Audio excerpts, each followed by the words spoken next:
Terima kasih kepada Dr. Adi sebagai moderator.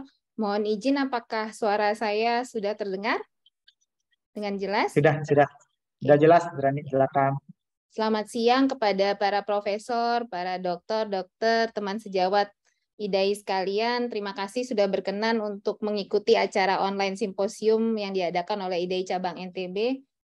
Terima kasih kepada Prof. Bambang, guru saya, telah berkenan menjadi narasumber pada acara kami kali ini. Terima kasih, Prof. Izinkan kali ini saya diberikan kesempatan untuk berbagi mengenai satu topik. Mohon izin saya berbagi layar.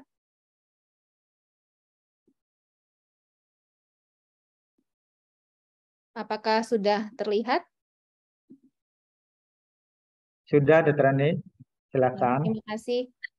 Pada kesempatan kali ini saya akan berbagi mengenai satu topik, yaitu From Upper to Lower Airway Problem in Children, United Airway Disease. Sebenarnya mungkin beberapa waktu sudah banyak yang mengenal mengenai konsep ini, jadi kali ini lebih ke kita sharing untuk update yang terbaru mengenai hal ini.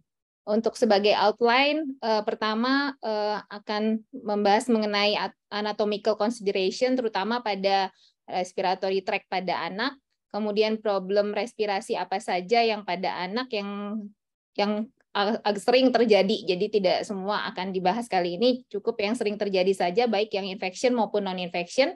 Kemudian konsep mengenai United Airway Disease sendiri, current konsep pada pediatric respiratory disease, dan bagaimana konsep ini bisa berperan dalam manajemen penyakit respiratori pada anak.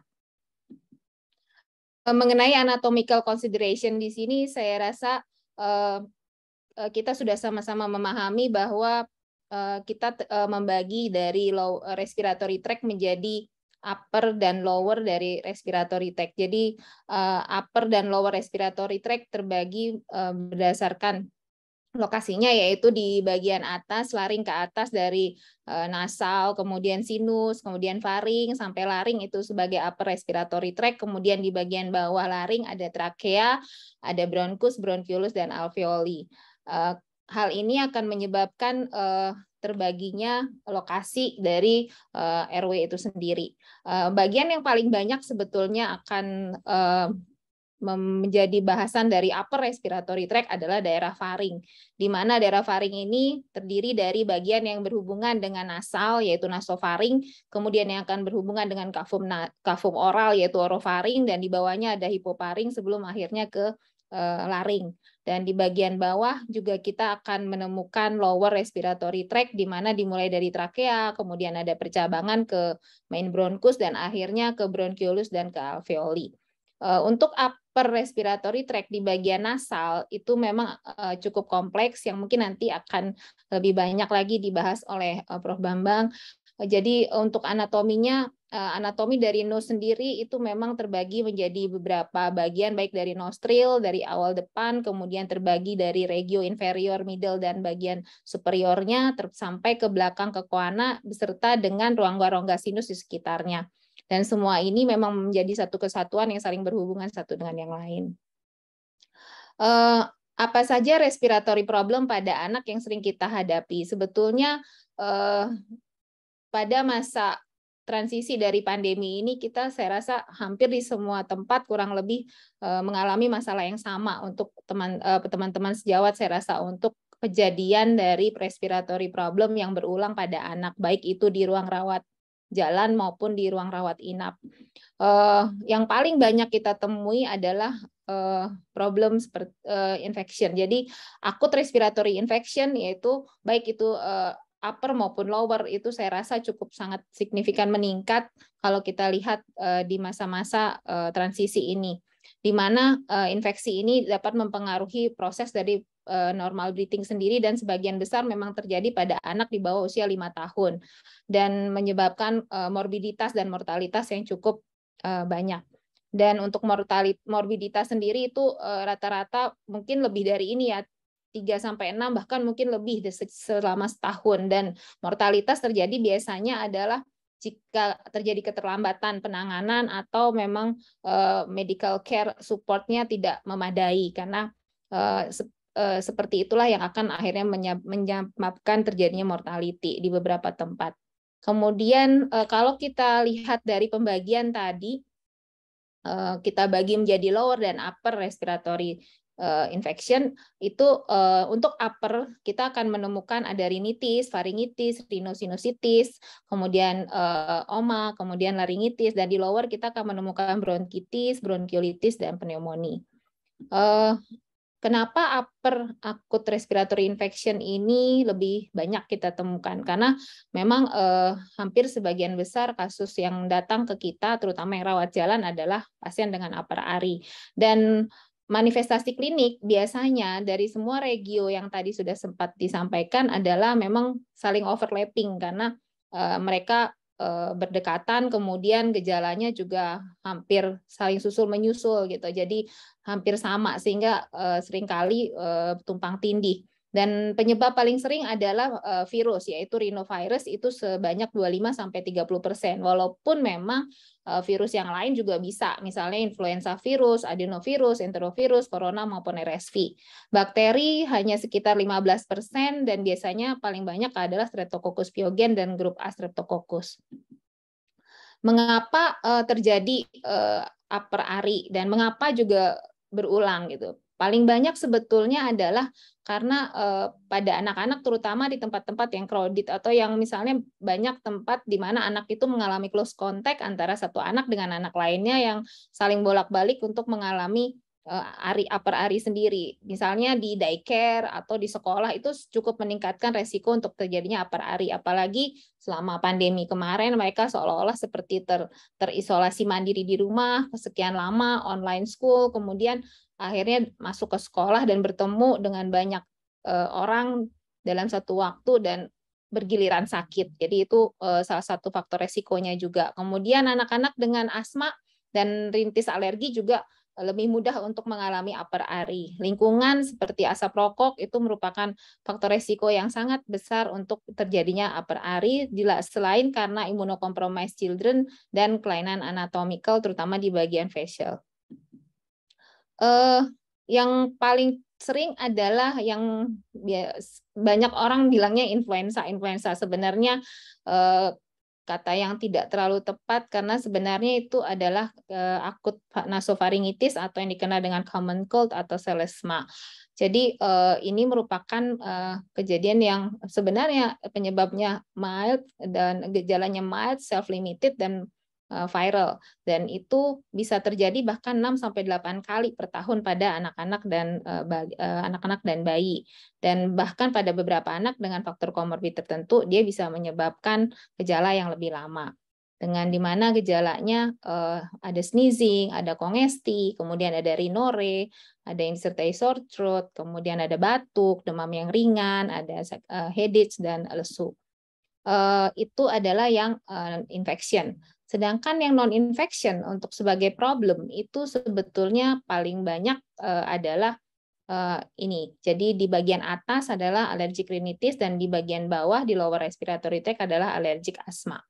Pada allergic rhinitis seperti sama kita sudah pahami bahwa dia terjadi inflamasi yang mengenai upper airway, yaitu di nose, dan biasanya keterlibatan mata juga terjadi, sehingga sering disebut dengan allergic rhinoconjunctivitis, di mana gejalanya bisa berupa blok dan runny nose, kemudian ada sneezing, matanya gatal, berair, bahkan juga sering terjadi pembengkakan pada kelopak mata dan bisa bersifat seasonal maupun perennial. Sedangkan allergic asma sendiri merupakan bentuk asma yang exposure atau paparannya dari alergen yang mensensitisasi dari mukosa bronkus, sehingga akan terjadi inflamasi, bronkokonstriksi, dan hipersekresi, sehingga akan menyebabkan terjadinya serangan asma dan inflamasi yang bersifat kronis dengan berbagai variasi yang biasanya berespon dengan treatment asma. Selanjutnya adalah mengenai apa itu United Airway Disease. Jadi sebetulnya seperti saya sampaikan tadi, konsep United Airway Disease sebenarnya sudah sejak tahun 2000 sudah dikemukakan dan mengalami berbagai perkembangan lagi seiring dengan bertambahnya evidence yang mendukung dari konsep United Airway Disease ini, di mana sebelum ada konsep United Airway Disease ini, saluran nafas atas atau upper airway dan lower airway itu seperti terpisah dengan bagiannya masing-masing. Jadi apa yang terjadi di upper itu upper, apa yang terjadi di lower itu lower. Sedangkan sejak mulai masuk konsep United Airway Disease, di mana didapatkan beberapa evidence atau bukti bahwa ada kesinambungan atau hubungan antara upper airway dengan lower airway, baik itu secara anatomi, baik itu secara patofisiologi maupun secara imunologi. Sehingga upper dan lower airway itu merupakan suatu bagian seperti suatu single organ yang menjadi saling berpengaruh antara satu dengan yang lain. Otomatis hal ini akan menyebabkan suatu konsekuensi di mana jika terjadi problem di upper airway, tentu saja lower airway bisa terimbas juga, demikian juga sebaliknya. Sehingga ini akan sangat berperan dalam penata laksanaan untuk terintegrasi antara satu dengan yang lainnya.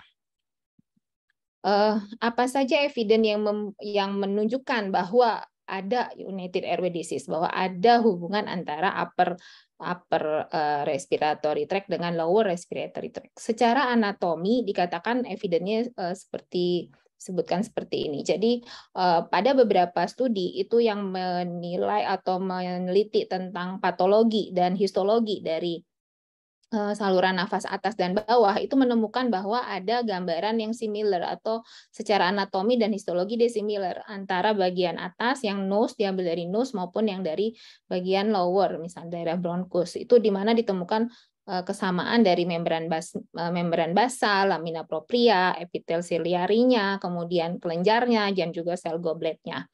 Kemudian konsep lain lagi secara anatomi di mana daerah nose atau daerah nasal yang ada di bagian atas itu yang memiliki fungsi sebagai air conditioning atau yang mempersiapkan air sebelum masuk ke dalam dan memiliki fungsi sebagai filter. Itu yang berada di daerah atas itu benar-benar bisa membantu untuk memprotek sehingga lower airway itu bisa terlindung dari bagian atas. Jadi sudah dari atas sudah clearkan oleh nasal sehingga bagian bawah itu jadi aman dari dari bahan-bahan yang bisa harmful baik itu berupa alergen maupun mikroorganisme. Kemudian bukti lain mengenai anatomi ini yaitu bahwa kalau pasien dengan alergik rinitis yang memiliki gangguan fungsi hidung gitu yang terutama disebabkan oleh kongesti mukosal, itu tentu saja karena kongesti mukosal ini akan menyebabkan kehilangan fungsi baik parsial maupun komplit. Fungsinya itu tidak bisa sebagai air conditioner tadi maupun sebagai filter. Sehingga kalau misalnya ada beberapa ada inhaled dari cold maupun dry air langsung gitu karena kongesti gitu ya, dia bisa menginduksi dari bronkokonstriksi di bagian lower airway. Begitu pula kalau misalnya nose sebagai filtering itu tidak bisa, sehingga kalau dia tidak bisa memfilter tentu saja fungsinya juga jadi berkurang. Padahal nose ini bisa memfilter out dari partikel itu dengan cara mendisolusikannya di nasal secretion sehingga bisa sebagai pertahanan awal dari respiratory tract. Dan ini ternyata bukti ini juga ditemukan lower airway juga bersifat seperti itu. Jadi ini menunjukkan bahwa bagian atas maupun bawah pun memiliki kurang lebih mekanisme anatomi yang sama. Cuman main difference-nya adalah perbedaannya kalau di upper airway itu biasanya yang utama adalah terjadi obstruksi karena vasodilatasi dan udim, di mana kalau lower airway itu biasanya yang dominan adalah masalah smooth muscle function-nya. Kemudian itu adalah dari segi anatomical. Kemudian ada juga bukti dari segi epidemiologi. Dari segi epidemiologi itu didapatkan dalam satu penelitian itu antara yang mengalami asma dan alergik rinitis, kemudian yang asma tapi non alergik rinitis atau yang bahkan tidak ada dua-duanya itu setelah dicari kesesuaiannya ternyata 80% pasien asma tuh mengalami rinitis dan 30% pasien rinitis itu juga menderita asma. Jadi secara epidemiologi dua hal ini juga dibuktikan ada hubungan.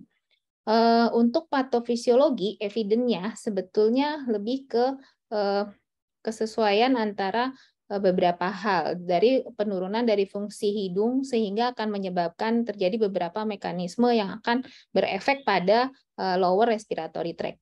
Fungsi hidung akan sangat terganggu jika terjadi inflamasi di sana. Jadi jika ada antigen baik berupa alergen maupun berupa mikroorganisme atau hal-hal lain yang masuk gitu. Kalau nose ini mengalami inflamasi, jadi ada kongesti, tentu saja akan mengalami gangguan dalam fungsinya, di mana fungsinya adalah sebagai filter dan sebagai air conditioning.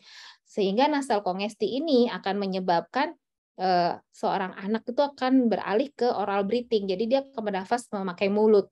Pada saat dia bernafas memakai mulut, sehingga fungsi filter itu tidak akan berjalan dengan baik. Sehingga akan kalau ada misalnya cold atau dry air, itu akan langsung terinhalasi ke saluran nafas bawah, dan itu bisa menginduksi bronkial menjadi bronkokonstriksi. Selain itu, inflamasi yang terjadi akibat proses ini juga akan menurunkan dari mekanisme pertahanan chemicalnya, sehingga itu tentu saja juga akan mentransfer dengan gampang si alergen dan patogen dan polusi ke dalam lower airway. Begitu juga secara sistemik, kemokin yang terjadi dari inflamasi ini, dia akan merangsang bone marrow untuk bereaksi secara sistemik, sehingga akan terjadi migrasi dari leukosit pada upper maupun lower airway. Semua hal ini akan menyebabkan apa yang terjadi di atas tadi, di nose tadi, juga akan terefek di bagian lower airway.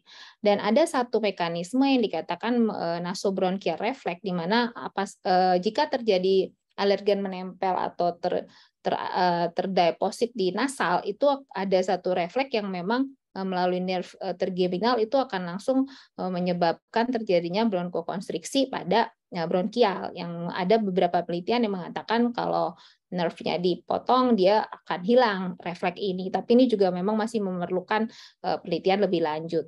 Dan itu yang dari nose ke lower, sedangkan yang balik dari lower ke upper itu juga dikatakan kurang lebih seperti tadi.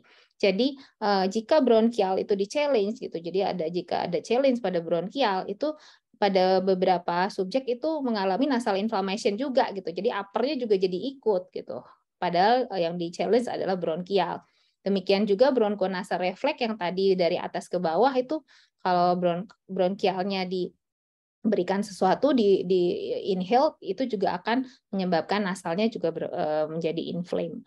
Jadi itu salah satu buktinya. Yang lain lagi adalah bukti bahwa pada pasien dengan alergi rinitis itu kalau misalnya dilihat asma kontrolnya, ternyata pada satu penelitian tuh asma kontrol kuesionernya itu pada yang moderate dan severe alergi rinitis dan persisten rinitis itu dia lebih jelek kontrol asma kontrol kuesionernya. Jadi dia poorly control pada kondisi seperti ini. Jadi itu menunjukkan bahwa antara alergi rinitis dan asma itu memang ada hubungan bahwa keduanya memang harus ditata laksani secara bersama-sama.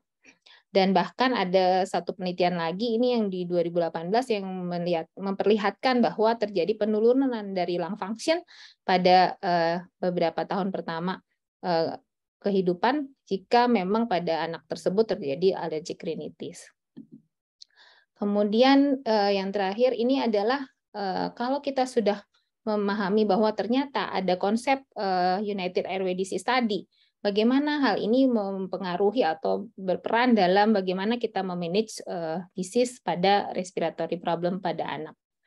Jadi seperti tadi sudah disampaikan, jadi hidung yang blocked itu yang buntu gitu, itu tuh menghilangkan fungsi dari si hidung itu sendiri. Jadi sehingga fungsi filtrasinya, fungsi untuk air conditioning-nya, menghangatkan, melembabkan itu tidak bisa terjadi, sehingga otomatis semua akan directly lewat mulut masuk apapun itu tanpa filter, tanpa mengalami humidifikasi atau heating, sehingga akan langsung directly ke lower respiratory tract dan menyebabkan berbagai masalah di sana, baik itu dari alergen yang masuk atau dari udara yang merupakan stimuli, iritan, atau bahkan dari patogen ataupun hal-hal lain yang bersifat bisa menyebabkan menginduksi terjadinya proses di bagian lower airway. Sehingga dengan itu kita tentu saja harus lebih memperhatikan bahwa apa yang ada di atas, di upper airway harus kita tangani dengan baik sehingga kita bisa mencegah sesuatu yang terjadi di di bawah sehingga tidak berkelanjutan. Sehingga konsep untuk United Airway Disease sendiri treatmentnya adalah yang jelas pertama tetap avoidant terhadap semua alergen maupun iritan yang bisa dilakukan. Saya rasa kalau avoidant tuh berlaku untuk semua kasus di respiratory problem ya. Jadi mengavoid semua hal yang bisa menginduksi. Tapi penekanannya adalah di farmakoterapi bahwa jangan pernah melupakan untuk mentreat bagian atas maupun bagian bawah kalau memang memerlukan pengobatan. Jadi kalau pasien asma dengan rinitis alergika, dua-duanya mesti ditreat. Kalau ada pasien asma, mesti dicek apakah ada rinitis alergika, atau sebaliknya pasien rinitis alergika apakah ada asmanya, dan jika iya memang ditangani sesuai dengan derajatnya. Untuk alergen spesifik imunoterapi, memang ini beberapa sempat dibahas, tapi belum dilaksanakan secara luas. Jadi tidak akan kita bahas dengan detail. Ini mengenai avoidant, jadi tetap avoidant itu tetap dilakukan, tapi mungkin kesulitannya adalah menemukan dari pencetusnya sendiri, dan jika memang multifaktorial itu yang menyebabkan agak sedikit sulit kita untuk menghindarinya. Tapi ini tetap harus dikerjakan semaksimal mungkin sebagai environment control. Untuk farmakoterapi, seperti saya sampaikan tadi, mungkin nanti lebih banyak Prof. Bambang yang akan membahas tentang ini, tentang bagaimana untuk mentreat bagian upper, kapan kita harus melakukan treatment, pilihannya bisa berupa antihistamin, oral leukotriene, atau intranasal steroid, dan beberapa obat tambahan lainnya. Kemudian untuk lower tentu saja misalnya pada pasien yang paling sering ini adalah asma dengan memberikan sesuai dengan derajat serangan maupun derajat kekerapannya.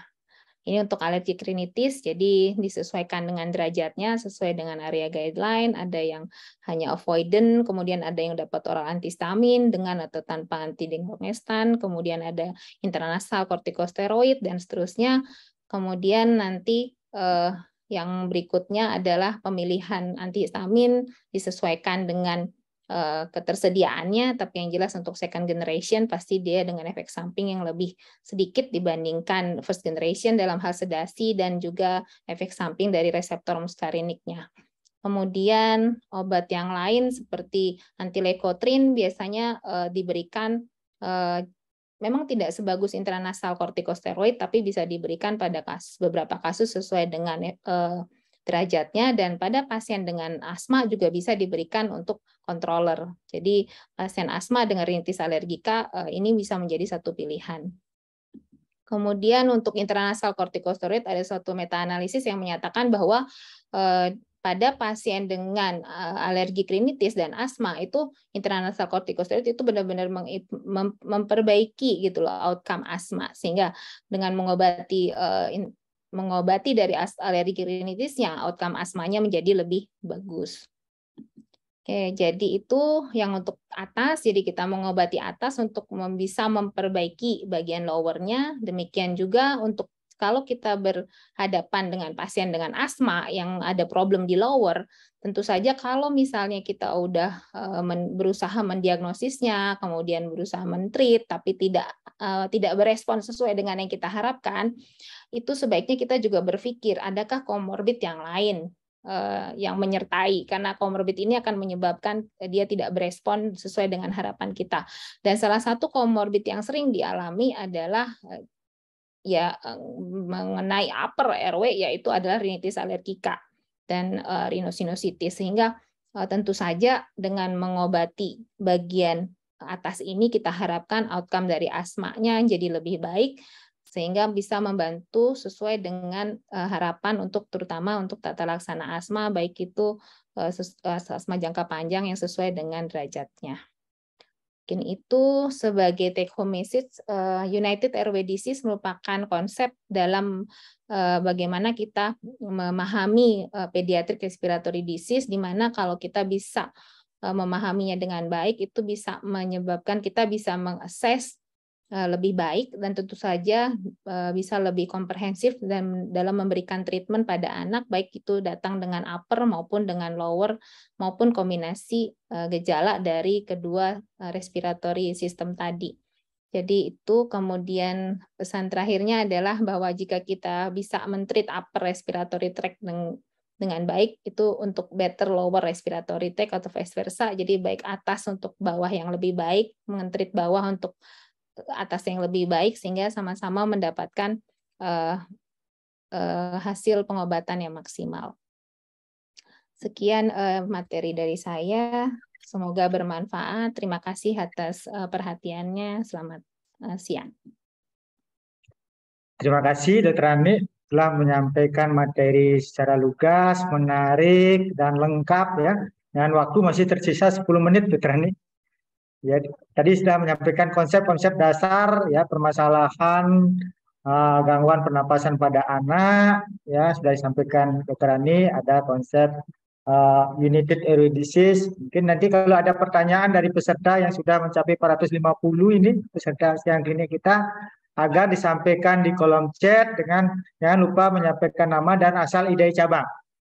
Ya, silakan untuk mengisi, nanti kita bahas di acara diskusi. Nah, selanjutnya kita ke pemateri pemungkas kita. Kalau mengingat Prof. Bambang selalu terkesan beliau menyampaikan materi dengan menarik. Presentasi beliau sangat menarik. Ya.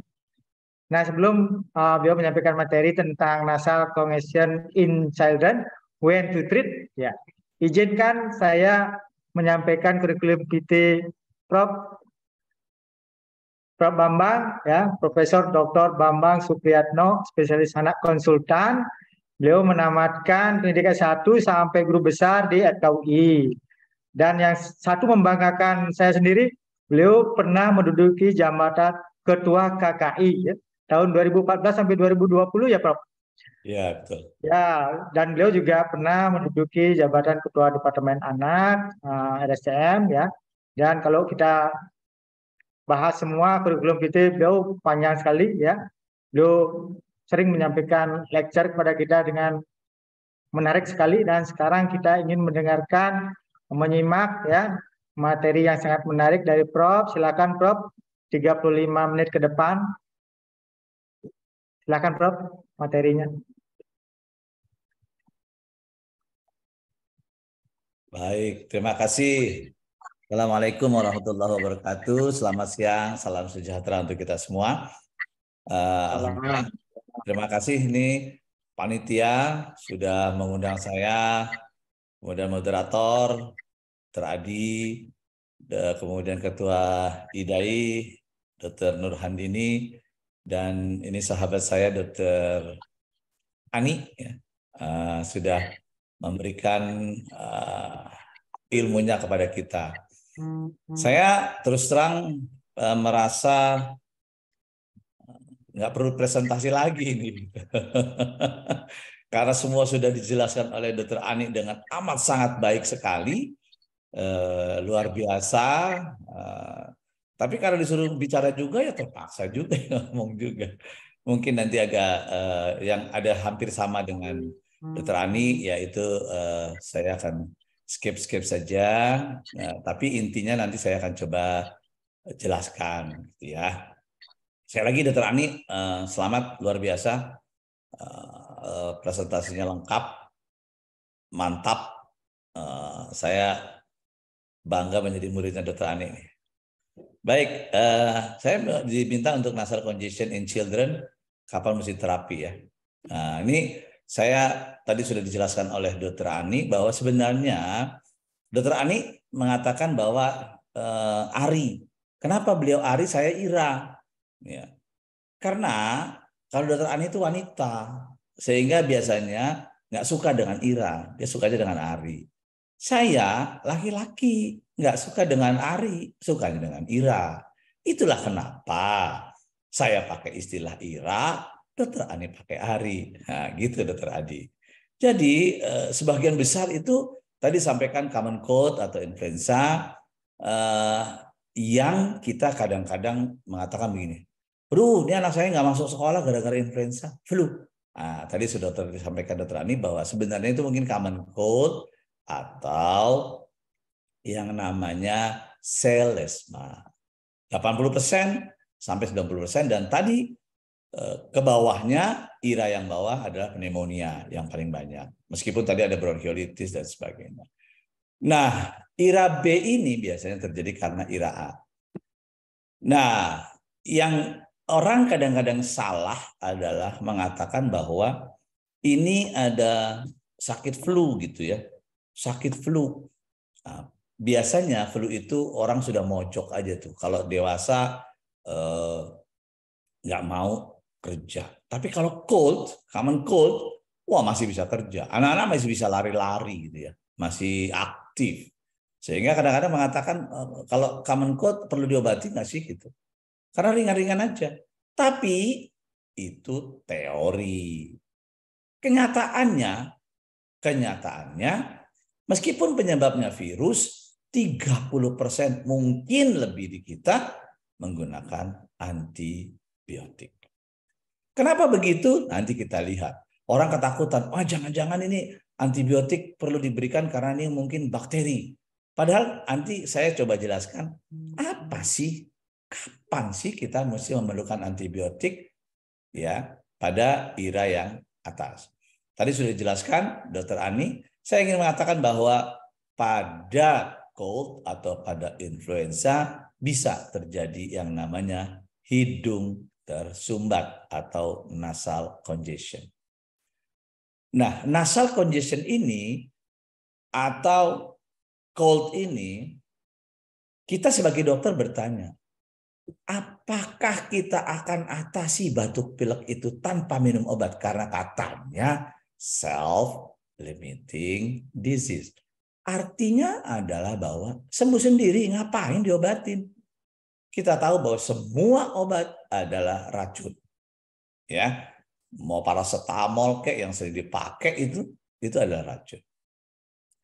Atau kita kasih antibiotik aja. Orang tuanya minta, dok, ke dokter yang sebelumnya kasih antibiotik.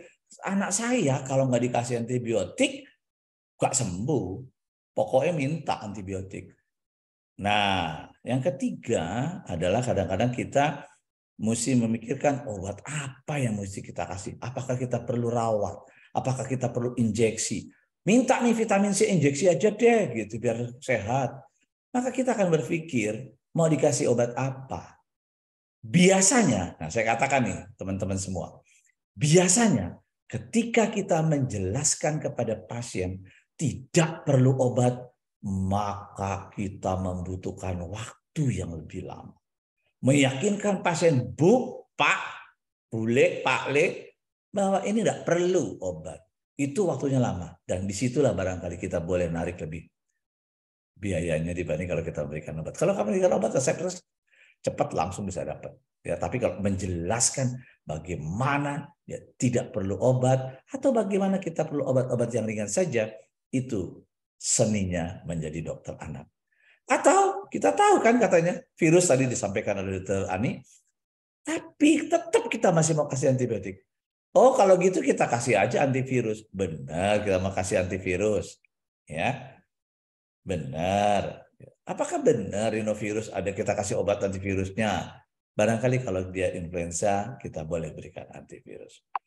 Jadi, Bapak Ibu sekalian, semua itu kita jangan sampai overuse antibiotik. Tentu pertanyaan kita, kalau gitu IRA kapan ya kita kasih antibiotik? Pertanyaan ini amat sangat sering, bahkan memaksa kita untuk menjelaskan kepada pasien. Mari, banyak sekali cara. Tapi saya akan coba cari yang ringan-ringan saja lah, yang mudah diingat. Ada yang namanya Centor Score. Teman-teman semua pasti bisa punya mengatakan, kalau saya nggak pakai Centor Score, boleh pakai Fever Pain. Saya mau pakai skor yang lain, monggo. Saya hanya mengingatkan yang ringan-ringan, yang gampang aja gitu. Dia udah susah, ngapain susah-susah gitu ya. Ada 5 poin yang penting pada Centor Score. Yang pertama adalah demam. Yang kedua ada pembesaran kelenjar getah bening di leher. Yang ketiga ada detritus pada pharynx atau tonsil.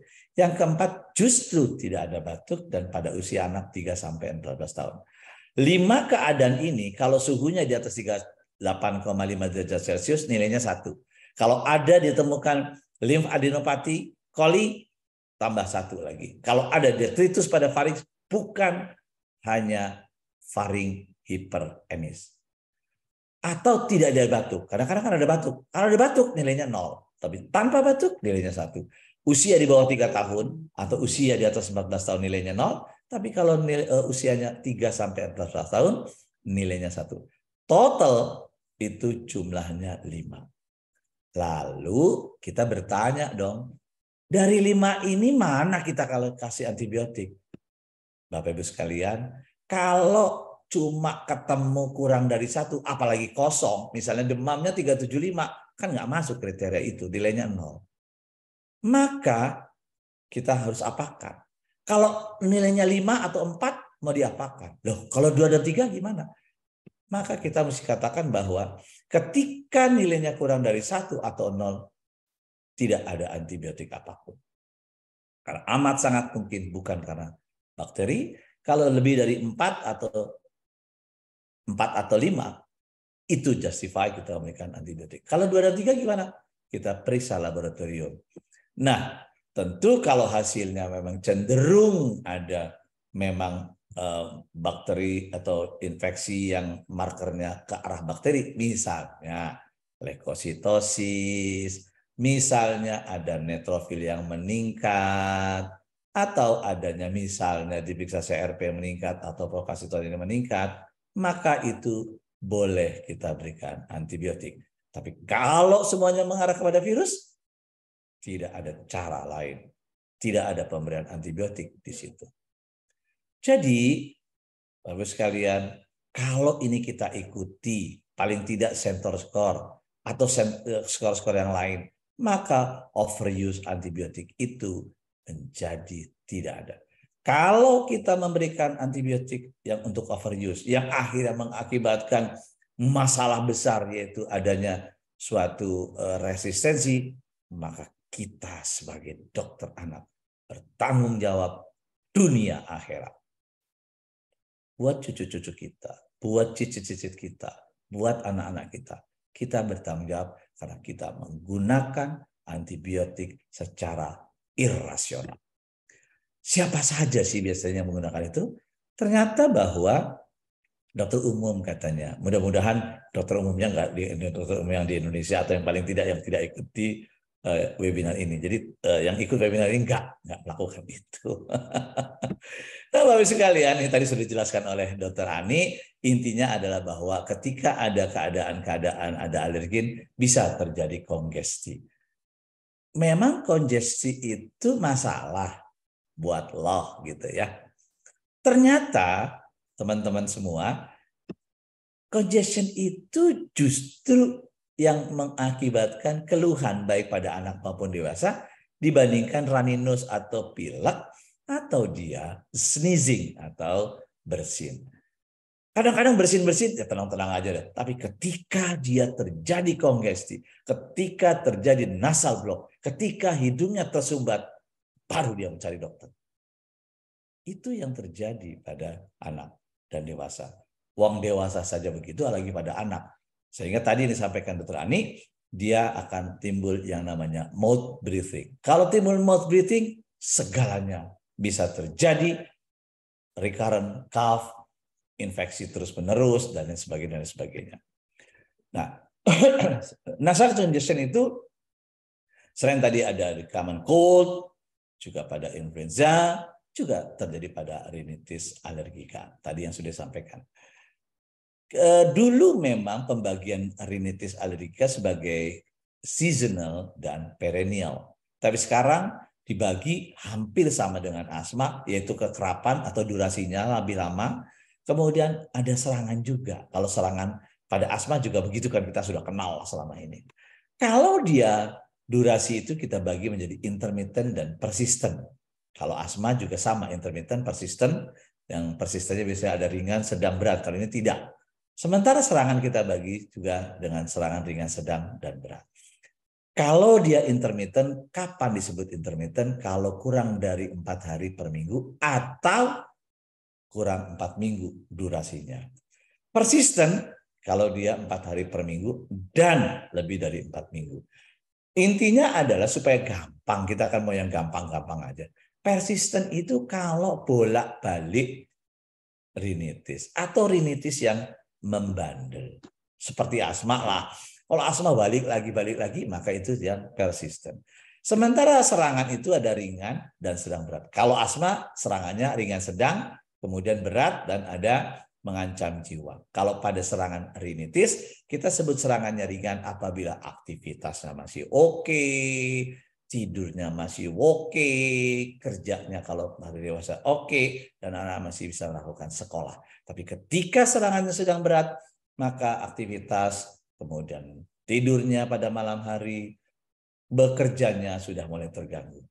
Kenapa kita memerlukan pembagian intermittent atau persisten? Kenapa kita membagi serangan ringan atau sedang berat? Karena tata laksananya berbeda.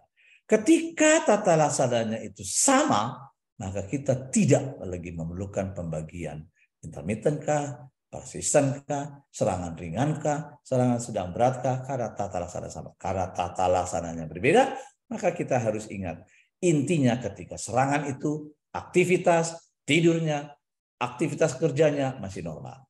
Nah, tata laksana yang harus kita lakukan adalah ada penghindaran, tadi sudah disampaikan, farmakoterapi, macam-macam obat nanti kita akan bahas, kemudian edukasi dan imunoterapi. Biasanya penghindaran dan edukasi ini jadi satu, biasanya begitu. Ini kalau lihat gambar ini ada 4. Padahal sebenarnya ada 7 yang harus kita perhatikan. Paling tidak 6 yang harus kita perhatikan. Dan yang ketujuhnya adalah perhatikan tentang cost, biaya. Dulu kita mengatakan bahwa sebagai dokter center. Artinya apa? Tergantung Ane. Ane bilang A, ente mesti ikut. Saya bilang Anda begini, pasien harus ikut. Sekarang tidak. Sekarang adalah patient center. Artinya apa? Kita mesti dialog sama pasien. Itu yang kadang-kadang membutuhkan waktu lebih lama untuk kita melakukan tata laksana. Saya katakan ada 6. Apa? Yang pertama adalah penghindaran. Yang kedua adalah penghindaran. Yang ketiga adalah penghindaran. Baru farmakoterapi, edukasi, dan imunoterapi. Mengapa harus 3? Karena katanya kalau kita katakan 3 kali, itu artinya amat sangat penting sekali, bingit. Gitu. Siapa yang engkau hormati atau siapa yang engkau mesti hormati setelah Tuhanmu, katanya gitu. Maka yang pertama adalah ibumu. Yang kedua adalah ibumu. Yang ketiga adalah ibumu. Yang keempat baru bapakmu. Itu kata ibu-ibu, kata Dr. Ani yang tadi menyukai Ari. Kalau saya sebagai laki-laki atau kita semuanya laki-laki barangkali tidak mengatakan begitu. Yang pertama ibumu, yang kedua ibumu, yang ketiga ibumu. Tapi kita sedang yang dengan Ira, maka kita mengatakan biasa yang laki-laki, ibumu yang pertama. Lalu ibumu yang kedua. Dan yang ketiga adalah ibumu yang ketiga. Jadi kalau pada ibu-ibu itu ada 3 penghindaran atau ibunya yang pertama ibumu, kedua ibumu. Kalau laki-laki biasanya ibumu yang pertama, ibumu yang kedua, ibumu yang ketiga. Ini joke Bapak Ibu sekalian. Supaya nggak ngantuk, supaya nggak lapar. Kita tahu nih jam segini jam lapar, jam ngantuk gitu ya. Jadi intinya adalah penghindaran amat sangat penting sekali, bingit untuk tata laksana United Airway Disease ya. Nah, ini pengobatannya. Kalau saya katakan tadi pengobatan itu berbeda antara intermittent, persisten, ringan serangannya atau sedang berat serangannya, itu berbeda. Tidak selalu intermittent itu serangannya ringan, tapi intermittent bisa serangan sedang berat. Tidak selalu persisten itu serangannya ringan, tapi persisten bisa serangannya sedang berat.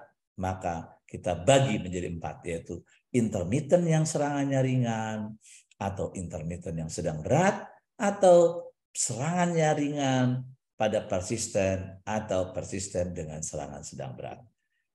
Kita ada kenal 2, yaitu ketika dia persisten, serangannya ringan maupun berat, obatnya adalah kortikosteroid intranasal.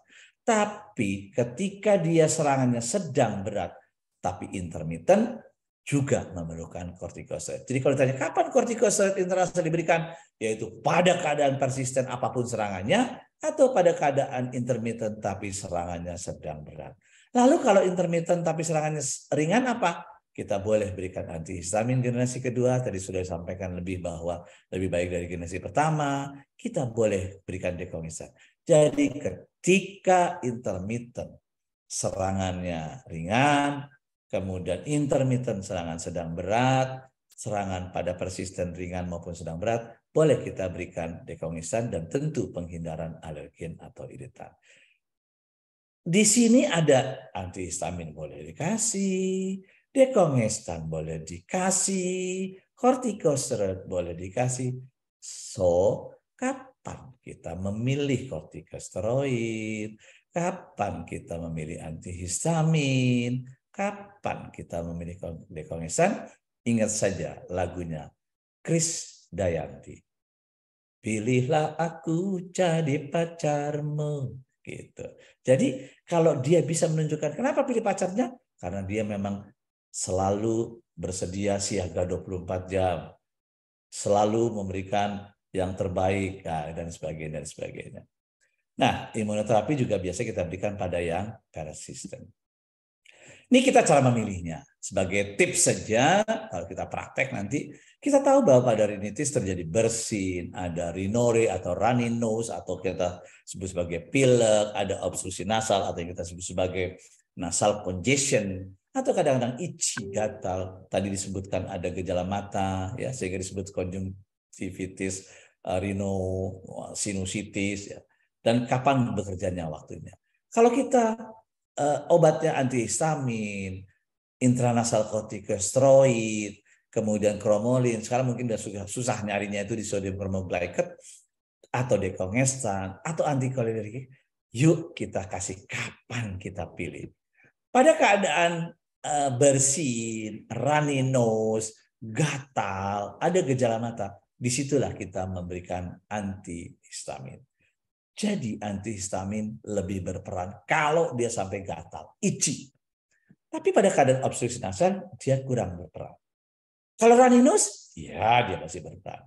Artinya apa? Ketika kita terjadi rhinore atau runny nose, ada bersin-bersin atau gatal, kita berikan antihistamin. Tapi terutama pada gatal.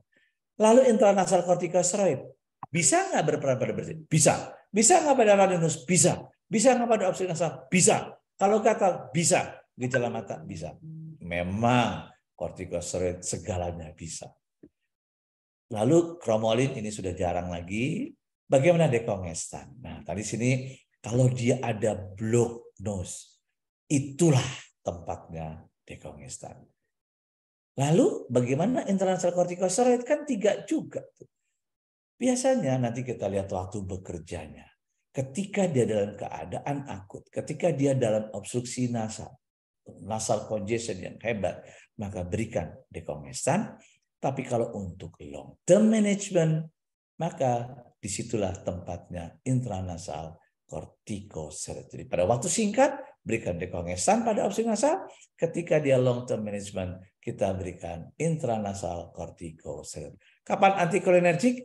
Biasanya kalau pada runny nose. Jadi kalau ada runny nose, pilihannya obat apa? Boleh intranasal kortikosteroid. Tadi saya katakan ada antihistamin. Boleh juga dengan antikolinergik. Ketika obstruksi nasal, obat yang diberikan biasanya adalah dekongestan. Apa dekongestannya? Atau kapan kita kasih waktunya? Waktunya kita lihat bahwa memang waktunya lebih cepat kalau kita berikan dengan dekongestan. Dibanding kalau dia sudah mampet hidungnya, kita gunakan kortikosteroid, dia masih menggunakan waktu atau memerlukan waktu yang lebih lama. Dekongestan apa yang mesti kita pilih? Biasanya dekongestan itu ada yang pseudoephedrine atau ephedrine secara oral maupun pemberian intranasal. Nah, kita tahu bahwa selama ini kita gunakan ephedrine, tapi ada pseudoephedrine yang biasanya efeknya lebih ringan daripada ephedrine, ya. Dan itu bekerja sebagai obat simpatomimetik yang bekerja pada reseptor adrenergik, ya. Dia pada alfa dan pada beta, sehingga dia pada kelainan pada pemberian dekongestan pseudoephedrine bisa juga pada jantung dan juga pada saluran nafas. Dia dapat mengobati, tadi saya katakan positif 4 untuk mengurangi obstruktif nasal atau nasal congestion. Jadi teman-teman semua, ketika nasal congestion yang menjadikan seorang anak itu mendatangi kita atau dibawa oleh orang tuanya, maka berikan pseudoephedrine. Dapat juga dikombinasikan dengan antihistamin kalau dia ada gatal-gatal, ada runny nose gitu ya. Kadang-kadang bukan hanya obstruksi saja tapi ada runny nose, kita berikan dengan kombinasi. Tapi jangan lupa, semakin kita menambah obat, semakin pula banyak efek sampingnya. Ya, dan ini tadi saya katakan kurang poten dibanding ephedrine, sehingga kalau ada gejala-gejala atau gangguan yang kadang-kadang kepada jantung, ya takikardi itu biasanya lebih kurang dibandingkan dengan ephedrine. Amankah dia? Aman, karena data-data mengatakan tidak ada data tentang mutagenik dan teratogenik, dan dia dapat menurunkan edema mukosa yang tadi sudah dijelaskan, United Airway Disease. Bapak Ibu sekalian, tentu ada bukti-buktinya ya. Karena saking hebatnya, pseudoephedrine suka dipakai untuk doping, suka dikasih pakai untuk juga ketika kita naik pesawat. Nah, itu yang sering dipakai juga.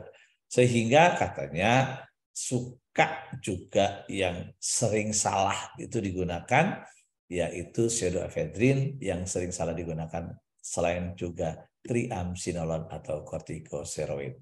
Dikatakan bahwa dia bisa juga untuk medis, kadang-kadang untuk yang non medis tadi saya katakan dia untuk apa? Doping olahraga.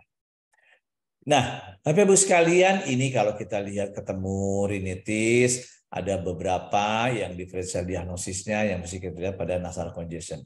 Bisa rinitis, bisa tadi ada infeksi, bisa juga tadi disampaikan oleh Dr. Ani, ada faktor-faktor infeksi, ada juga penyebab non-infeksi. Dan ini biasanya obat-obat yang kita gunakan. Nah, pertanyaan adalah, apakah pada nasal congestion kita harus berikan obat-obatan? Saya harus katakan, pada nasal congestion, pada keadaan asma, pada keadaan rinitis alergika, kita tidak boleh memberikan obat-obatan. Kenapa? Karena pada keadaan nasal congestion, pada rinitis, pada asma, yang kita gunakan adalah obat, bukan obat-obatan. Nah, gitu dong. Waduh, jadi nggak perlu dikasih obat. Kasih obat, tapi bukan obat-obatan. Karena obat-obatan adalah obat mainan. Jadi kita harus berikan obat yang sungguhan. Nah, katanya bisa memberikan nasal congestion pada common cold. Jadi tadi dikatakan 6 sampai 7 kali atau 6 sampai 8 kali, ada mengatakan 3 sampai 4 kali bahwa pada anak-anak di bawah 5 tahun terjadi common cold atau selesma. Disitulah tempatnya kita memberikan pseudoephedrine apabila terjadi kongesti nafas. Kalau terjadinya runny nose, ya nggak ada tempatnya, ya. Udah, kita udah kasih rinitis. Tadi sudah disampaikan oleh Dr. Ani, oh kok begini, begitu. Nggak mempan juga. Kalau nggak mempan juga, nggak terkontrol juga, apa sih mesti kita pikirkan? Tunjuk diri sendiri dulu bahwa itu mungkin diagnosisnya salah. Mungkin bukan diagnosisnya rinitis alergika. Oke, diagnosisnya betul. Mungkin klasifikasinya salah. Bahwa sebenarnya dia sudah persisten, tapi kita masih menganggap intermittent. Tentu salah. Sama seperti pada asma, ketika dia persisten, asmanya membandel, kita harus berikan controller, tapi kita tidak berikan controller, maka asmanya menjadi uncontrolled. Rinitis pun demikian. Dia sudah persisten yang harusnya kita berikan kortikosteroid intranasal, tapi kita menganggap sebagai intermittent. Disitulah letak kesalahannya. Yang ketiga, kita berikan obat. Tadi saya sudah jelaskan secara rinci, singkat, kapan kita kasih antihistamin, kapan kita memilih dekongestan, kapan kita berikan kortikosteroid. Ketika kita salah memberikannya, maka nggak akan ada respon. Ketika kita harus membutuhkan kortikosteroid intranasal, tapi kita tidak berikan, kita hanya berikan antihistamin saja, kita hanya berikan dekongestan saja, disitulah letak persoalannya. menjadi rinitis yang uncontrolled. Atau kita sudah berikan obat tapi kita tidak mengatakan penghindaran. Kita masih membiarkan anak itu makan dengan misalnya minum es, misalnya dengan MSG. Saya ini sebagai contoh saja, Bapak Ibu tolong dihafal apa yang sering saya pakai untuk pasien, yaitu apa obat makanan atau yang tidak boleh. Sampaikan supaya direkam sama dia, diingat. Ciki-cita syarat aja semet jacet nih keremas anak emas bemeng tenggo wafer oreonya nah kikatin permen agar. Nah ayo coba silakan diulang dalam hati, sampaikan. Ulang ya, catat ya. Ciki-cita syarat aja semet jacet nih keremas anak emas bemeng tenggo wafer oreonya nah kikatin permen agar. Nah itu yang harus diberikan pengertian pada orang tua dan anaknya supaya tidak diberikan. Kemudian kita tidak mengatakan pencegahan dan tidak melakukan edukasi dan jangan lupa kepatuhannya. Atau ada komorbid yang ada. Dijelaskan bahwa antara komorbidnya ini atau kita tidak merujuk. Ingat tadi disampaikan oleh Dr. Nurhandini bahwa ketika kita tidak kompeten, ketika kita tidak merujuk, hati-hati. Itu yang akan bisa membawa kita ke MKEKID atau ke MKDKI di KKI atau bahkan kita berurusan dengan meja hijau. Jadi kalau memang sudah tidak bisa, rujuk saja. Minta tolong, kemudian kalau ke konsultan respirologi, karena saya di konsultan respirologi, dikirimi pasien, nggak balikin, lapor sama dia, tak jewer itu. Ya, meskipun dia senior, kalau nggak balikin lagi, diambil sendiri, kekepin sendiri, jewer aja itu. Kita harus memberikan, sebagai konsultan, memberikan asupan, ini loh dikatakan seperti ini, kita kembalikan untuk selanjutnya berobat kepada yang bersangkutan. Yang bersangkutan yang konsul itu bisa dapat ilmunya, bisa menambah pengetahuannya, dan kita mendapat amal ibadah. Moga-moga pahala dari Allah Subhanahu wa Ta'ala. Komorbid apa sih? Biasanya yang BT itu sinusitis, sehingga kita mengenal rhinosinusitis, ada asma, dan jangan lupa OSA, obstructive sleep apnea, juga bisa terjadi karena kongesti nasal, yang karena kongka hipertrofi, sehingga dia nafas lewat mulut. Kalau nafas lewat mulut, dia bisa terjadi yang namanya apa? Yang namanya recurrent cough, yang namanya berat badan tidak naik, yang namanya bibirnya kering, mulut berbau, yang namanya oksigenasi kekurangan, jadi atau disebut sebagai hipoksia yang intermittent. Asma gimana? Kadang-kadang rinitis dengan asma.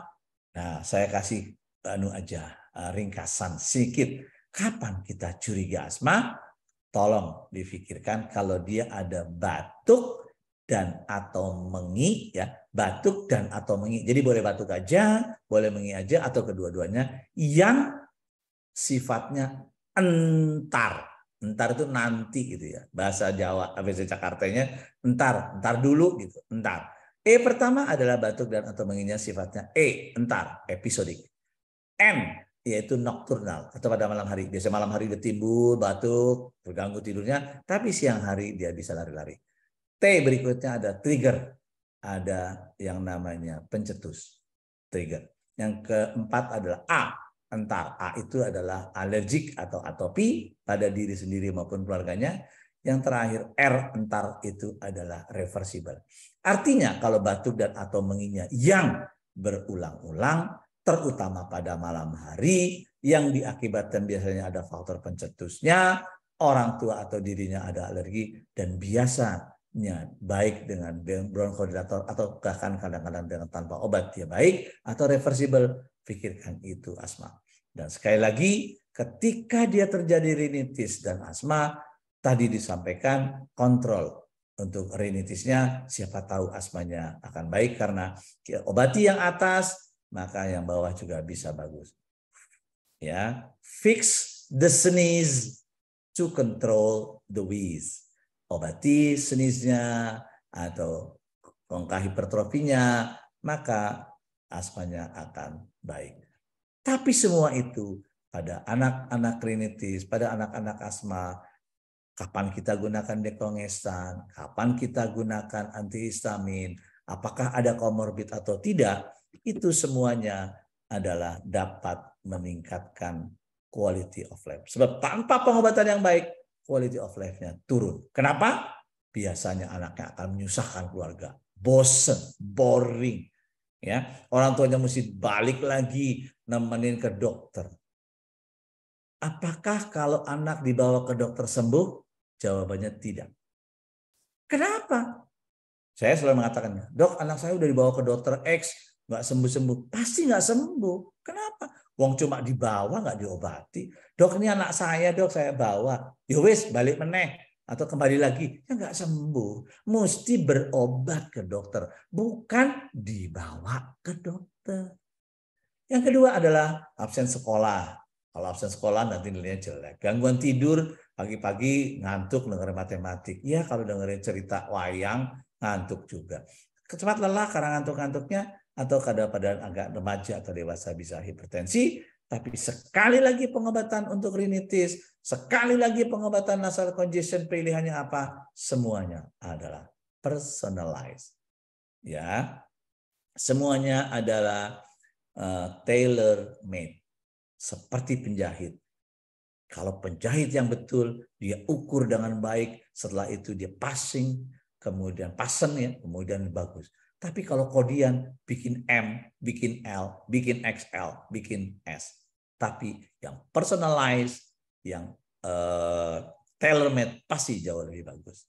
Demikian Bapak Ibu sekalian, akhirnya sebagai take home message bahwa sebagian besar bahwa penyebab IRA atas adalah virus, hati-hati penggunaan overuse antibiotik. Untuk itu gunakan skor Centor, apabila dia lebih dari 4 atau lebih, maka boleh antibiotik. Apa itu? Lebih dari 38,5, ada lymphadenopathy coli, ada detritus pada tonsil atau farinx, tidak disertai dengan batuk, atau usianya 3 sampai 14 tahun. Ada 4 di antara 5 ini, berikan antibiotik. Kemudian tata laksananya tentu penghindaran. Di samping tentunya sekarang adalah patient center, ajak diskusi. Kalau dia nggak mau, kita berikan alternatif apa, obat dan sebagainya. Tapi kalau memang itu wajib, maka kita harus memberikan secara benar. Kemudian kongesi nasal, berikan dekongestan atau kortikosteroid. Tapi dalam keadaan akut, gunakan dekongestan. Kalau memang jangka panjang, gunakanlah kortikosteroid. Dan Bapak Ibu sekalian, apabila sulit diobati, salahkan diri sendiri dulu, baru menyalahkan orang lain. Mungkin kita salah diagnosis, mungkin kita mismanagement karena dia sebenarnya adalah persisten, kita berikan intermittent. Dan jangan lupa komorbiditas, sinusitis, asma, atau OSA.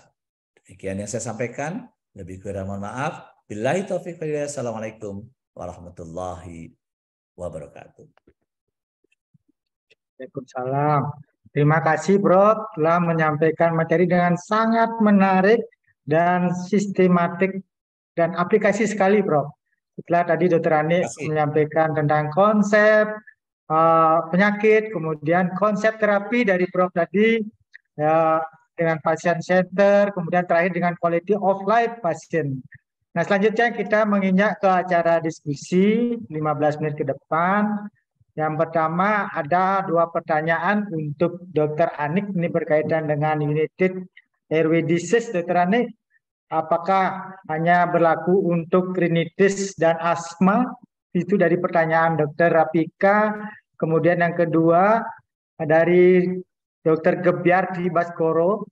Dr. Ani, mengapa dan faktor apa tidak semua anak dengan asma tidak mengalami rinitis alergika, begitu juga sebaliknya, hubungan dengan konsep United Airway.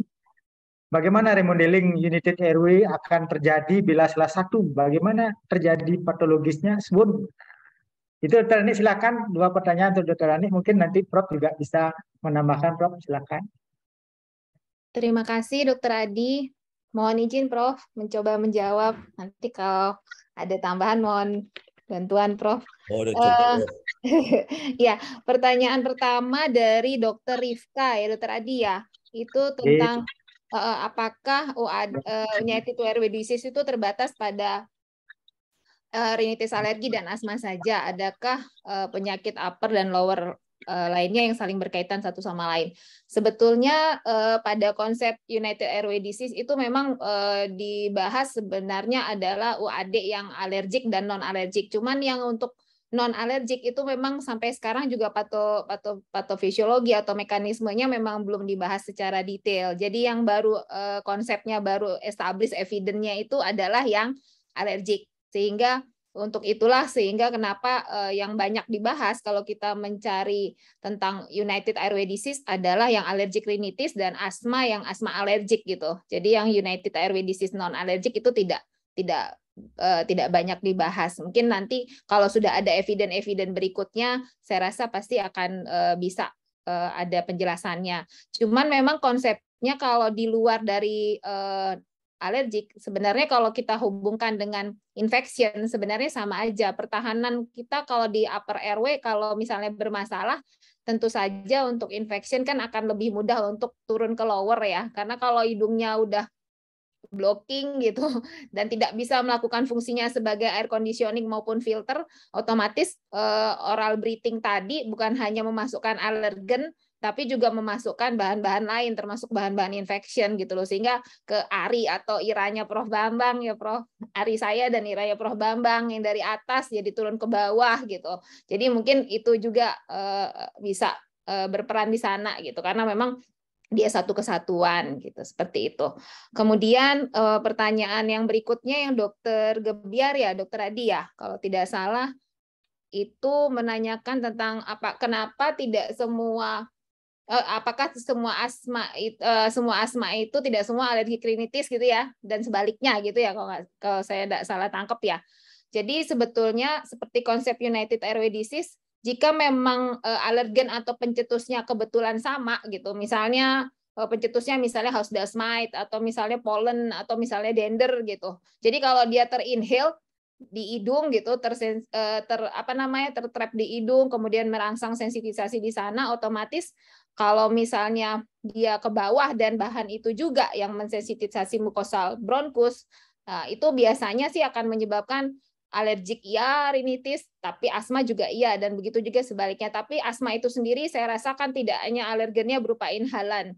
Jadi dia sesuatu yang lebih kompleks. Jadi tidak hanya inhalan saja, tapi ada juga alergen yang lainnya, baik itu ingestan maupun bahan-bahan lainnya ya. Jadi tidak mesti dalam bentuk inhalan. Mungkin itu yang akan menyebabkan nantinya ada yang asma tapi tidak alergik rhinitis atau begitu juga sebaliknya. Kemudian mengenai proses remodeling berhubungan dengan United Airway Disease. United Airway Disease sendiri seperti tadi sudah disampaikan kan dia ada similarity dari kalau dilihat dari mukosa hidung dengan mukosa lower respiratory tract baik dari segi membran basal, lamina propria, sel goblet dan sebagainya.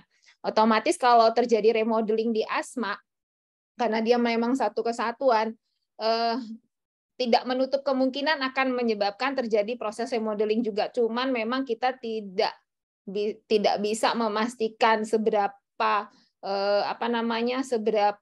apakah sama persis ataukah sama derajatnya dengan proses remodeling yang terjadi di bagian lower respiratory tract.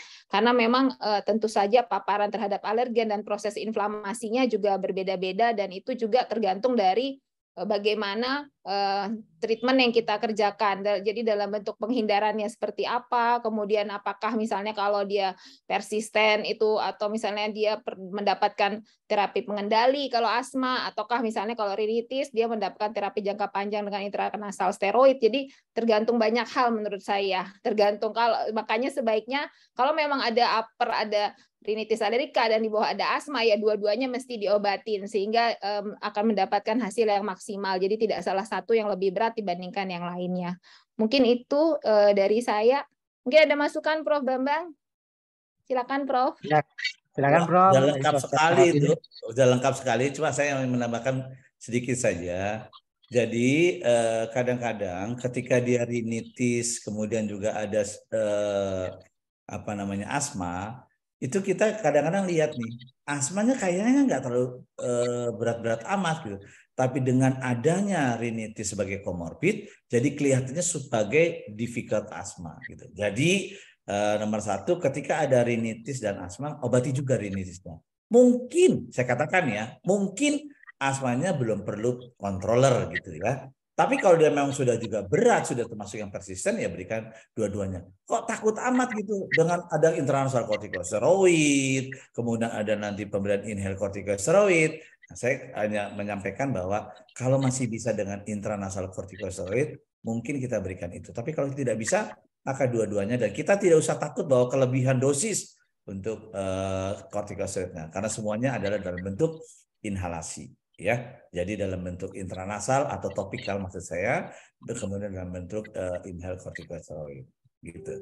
Jadi yang penting adalah seperti itu. Kalau ditanya tadi ada nggak konsepnya? Ada, rhinosinobronchitis itu udah tiga-tiganya kena. Jadi bukan hanya rhinosinusitis saja atau asma saja. Demikian Dr. Adi. Ya, terima kasih Prof. Mudah-mudahan dari Dr. Afika dan Dr. Gebiar sudah terjawab, dan demikian pula pertanyaan dari Dr. Desi yang terakhir juga sudah dijawab sama Prof tentang terapi intranasal. Nah, selanjutnya ini mungkin pertanyaan yang sering kalau kita jadi dokter di poliklinik, kadang keluarga pasien meminta untuk dinebul. Nah, seperti itu. Jadi ini pertanyaan yang memang sering ditanyakan. Ini dari Dr. Lianto. Terima kasih presentasinya, Dr. Ani. Izin bertanya, banyak sekali pasien yang disarankan untuk nebul sebagai salah satu terapi batuk, berdahak, dan pilek untuk anak. Yang ingin saya tanyakan, apakah memang ada tempatnya nebulisasi pada batuk dan pilek? Apakah memang nebulisasi bisa mengencerkan dahak pada batuk? Jika memang bisa, apakah memerlukan terapi nebul, salbutamol atau NaCl? Silakan Dr. Ani, kemudian mungkin Dr. Prof juga bisa menambahkan. Silakan Dr. Ani. Terima kasih Dokter Adi. Ini yang dari Dokter Lianto ya Dokter Adi ya. Ya betul. Memang sekarang memang itu ya Prof ya, lagi banyak banget ya Prof. Jadi overuse nebunya gitu. Pokoknya semua di nebu, semua batuk, pilek di nebu gitu. Bahkan mungkin bukan hanya dari nakes ya Prof ya. Jadi ada yang non nakes juga tuh apa namanya, memakai nebu gitu untuk ini. Jadi sebetulnya pemakaian nebulisasi, jadi kita kembali ke konsepnya adalah bahwa nebulisasi adalah kita ngubah partikel cairan menjadi aerosol. Kemudian targetnya kan kita ingin kalau nebulisasi itu adalah di bawah ya, jadi di lower airway, jadi di bawah 10 mikro, jadi bahkan sampai 5 mikron gitu.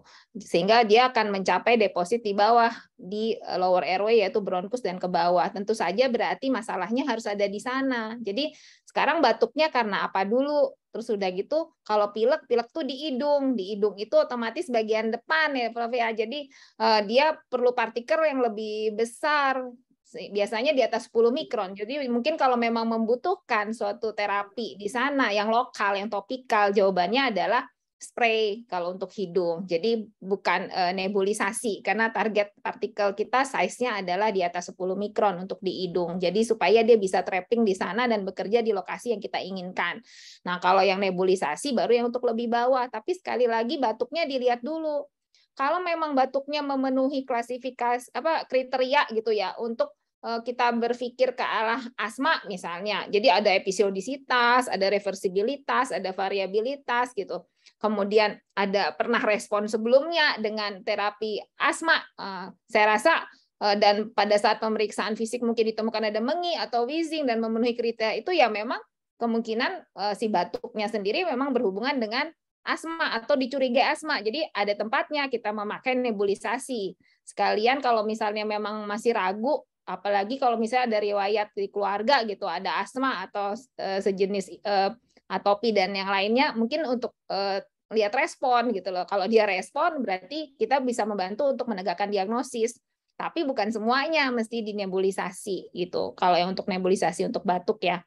Nah, kalau misalnya yang buat mengencerkan dahak, kalau misalnya banyak kayak sebetulnya banyak minum, bukan tapi tergantung kayak tadi saya bilang sih, kalau misalnya dia memang butuh untuk tadi memastikan dan memang mau lihat responnya silahkan. Kalau nggak nebu nggak baik-baik berarti kita mesti lihat lagi, jangan-jangan salah diagnosis kita seperti Prof tadi sampaikan, berarti kita harus memikirkan yang lain. Jadi seperti itu. Mengenai nebunya dengan apa tergantung sih, memakai salbutamol kalau memang memerlukan bronkodilatornya gitu kan. Jadi tergantung memakai apanya, tergantung kebutuhan kita sendiri. Jadi tuh, dan untuk masalah NaCl saya rasa tergantung dari alatnya ya, karena memang melihat fill volume, memang fill volumenya memang berapa gitu. Kalau misalnya memang salbutamolnya 2 ml dalam satu respol dan alatnya meminta 4 ml fill volumenya, ya otomatis mesti ditambahkan dengan NaCl 0,9%.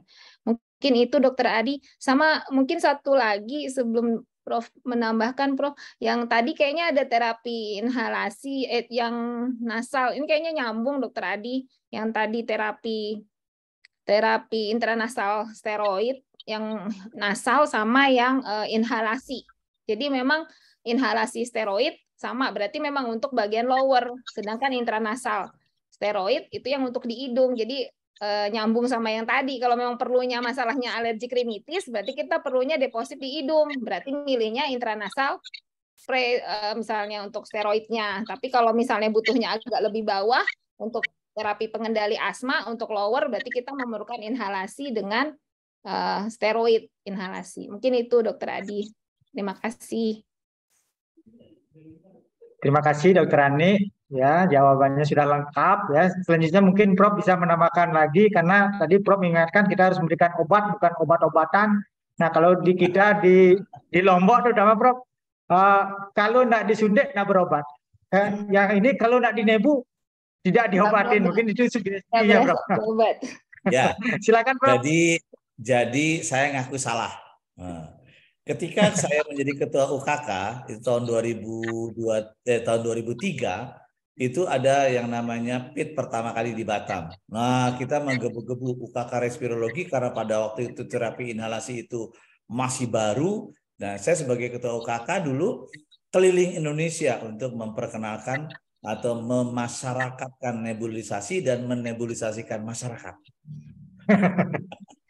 Akhirnya kebablasan karena di situ ada topik. Dulu topiknya hanya untuk asma, tapi ada satu topik yang asma atau nebulisasi untuk kasus-kasus respiratorik di luar asma. Nah, di luar asmanya tuh nggak ada pilek gitu, nggak ada common cold. Yang ada adalah misalnya di luar asma tuh cystic fibrosis gitu ya. Kemudian ada bronkiektasis. Nah, gitu. Sekarang batuk pilek obatnya nebulisasi uap. Pneumonia obatnya uap karena katanya boleh dikasih gitu. Jadi kebablasan. Nah, barangkali Dokter Ani dan Dokter Adi dan Dokter Nurhandini kita perlu mengadakan kapan kita melakukan terapi inhalasi yang benar. Nah, jadi mungkin IDAI NTB bisa melakukan satu workshop atau seminar seperti ini lagi. Saya bersedia kalau mau diundang gitu. Kalau enggak juga nggak apa-apa, ada Dokter Ani.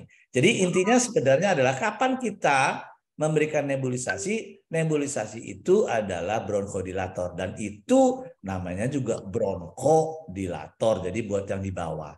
Kalau pilek nggak bisa gitu. Jadi batuk pilek nggak bisa kita berikan nebulisasi. Kalau mau diberikan ya tadi dengan cara intranasal. Ya, gitu. Itu intinya seperti itu.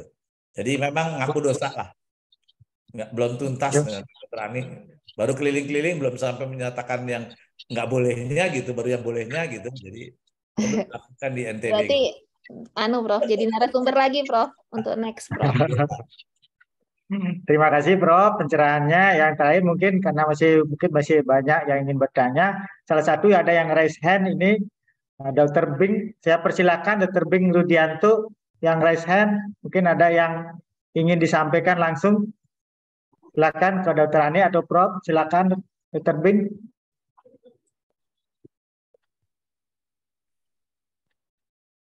Dr. Bing Rudianto, ada yang raise hand? Mungkin ketekan Dr. Adi, enggak? Oh iya. Dr. Bing ini sahabat kita dari Surabaya. Oh gitu. Silakan Dr. Bing. Kalau enggak, mungkin karena sudah waktu sudah habis untuk acara diskusi. Mungkin saya sendiri tidak menyimpulkan, yang penting konsepnya harus kita pahami, konsep penyakit dasar dari masalah. Oh, Dr. Bing sudah ada. Silakan Dr. Bing. Enggak. Dan mau tanya. Untuk yang non alergik apa United Airways tidak termasuk, Dok? Yang non alergik apakah United Airways tidak termasuk? Silakan Dokter Ani dulu. Terima kasih Dokter Bing. Seperti tadi kayaknya yang pertama tadi saya sampaikan, sebenarnya konsep United Airway Disease ada dok, baik yang alergik maupun non alergik. Tapi memang di berbagai kepustakaan itu yang non alergik itu tidak terlalu banyak dibahas. Mungkin karena evidence-nya memang belum banyak ya dok. Jadi saya juga sebagian besar memang yang alergik dok, yang kami dapatkan gitu dok. Jadi memang masuk betul dok, ada. Ya, makasih dok. Oke, terima kasih dok. Mungkin ada yang ingin menyampaikan salam ke Prof. Silakan Dokter Bing. Sama Prof. Bambang. Gimana? Mas Bing, ini sahabat lama ini. Iya. Sehat ya? Alhamdulillah Prof. Bambang. Saya ikut terus ke acara Prof. Bambang kemarin juga ikut. Amin. Iya. Ya, terima kasih Dokter Bing ya. Terima kasih semua para narasumber kita kali ini telah menyampaikan materi dengan sangat menarik dan ternyata peserta kita bertahan di atas 500 Prof. Dokter Ani. Sangat luar biasa.